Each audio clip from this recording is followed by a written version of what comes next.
আসসালামু আলাইকুম। ষষ্ঠ শ্রেণীর সুপ্রিয় শিক্ষার্থীবৃন্দ, আশা করছি তোমরা সকলে ভালো আছো।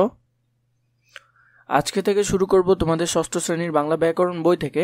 এই বাংলা ব্যাকরণ বইয়ে কি কি সংযুক্ত করা হয়েছে এবং কি কি ছিল তোমরা তো জানো তোমাদের 25 সালের বইগুলো 2012 সালের বই অনুসারে দেওয়া হয়েছে। প্রথমে শিরোনামে যদি আমরা ব্যাকরণ অংশে দেখে নিই, প্রথম টপিক আছে ভাষা ও বাংলা ভাষা, এরপরে আছে ধ্বনিতত্ত্ব, এরপরে রূপতত্ত্ব, এরপরে হলো যে বাক্যতত্ত্ব, এরপরে হলো যে বাগ্যার্থ, এরপরে আছে বানান, বিরামচিহ্ন, অভিধান। তোমাদের ব্যাকরণ অংশে খুবই অল্প কিছু পড়া রেখেছে, এগুলো আমরা ধাপে ধাপে এই ভিডিওর প্লেলিস্টে পেয়ে যাব।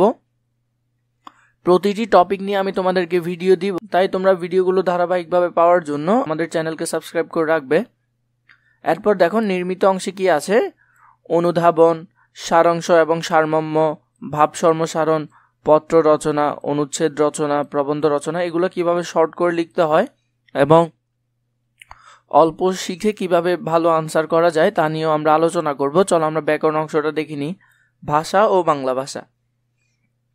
এই ভাষা ও বাংলা ভাষা নিয়ে আমি তোমাদেরকে ধারাবাহিকভাবে ভিডিও দিব। আপাতত আমরা বইয়ের পিডিএফটি একটু দেখে নিই। আর যদি তোমাদের বইয়ের পিডিএফটি প্রয়োজন হয় তোমরা আমাকে কমেন্ট করে জানাতে পারো। এরপরে দেখো এখানে রয়েছে ধ্বনিতত্ত্ব। এই ধ্বনিতত্ত্বটিও ভালো করে দেখে নিবে। পিডিএফটি তোমরা সহজে পেতে হলে তোমরা ডিসক্রিপশন বক্সে দেওয়া আমাদের ফেসবুক পেজে গিয়ে যদি তোমরা মেসেজ করো তাহলে তোমরা সহজে এগুলো পেয়ে যাবে। এরপরে দেখো এখানে আরো অনেক কিছু রয়েছে, এগুলো আমরা ধারাবাহিকভাবে ভিডিওতে আলোচনা করব। প্রতিটি পর্ব ধারাবাহিকভাবে আসবে এই ভিডিওর প্লেলিস্টে। সবগুলো ভিডিও তোমরা পেয়ে যাবে একের পর এক। প্রতি পৃষ্ঠা অনুসারে আমরা ভিডিও তৈরি করব এবং টপিক অনুসারে।